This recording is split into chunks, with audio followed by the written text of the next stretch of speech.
अस्सलाम वालेकुम रहमतुल्लाहि व बरकातुहू। उर्दू अदब फोरम पर मैं हाजिरा नूर अहमद ज़रियाब अकोला महाराष्ट्र इंडिया से आप लोगों के रूबरू अपनी तकलीफ लेकर हाजिर हुई हूँ।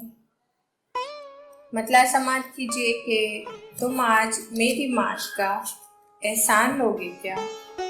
तुम आज मेरी मात का एहसान लोगे क्या? अपना मुझे बनाओगे ये ठान लोगे क्या? हालात के सितम ने बिगाड़े हैं खालो खत। हालात के सितम ने बिगाड़े हैं खालो खत। मैं सोचती हूँ तुम मुझे पहचान लोगे क्या?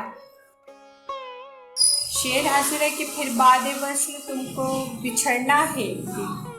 फिर बादे वस्ल तुमको बिछड़ना है एक दिन। मेरी वफा से फिर कोई पैमान लोगे क्या? दिल में बिठा के तुमको गुजारी है जिंदगी। दिल में बिठा के तुमको गुजारी है जिंदगी। ये बात कर कहूँ तो मान लोगे क्या?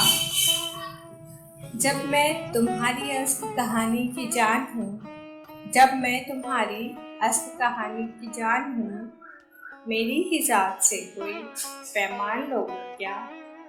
और मक्ता हासिल है कि ज़रियाब उससे पूछना ज़िद में हूँ मैं अगर। ज़रियाब उससे पूछना ज़िद में हूँ मैं अगर।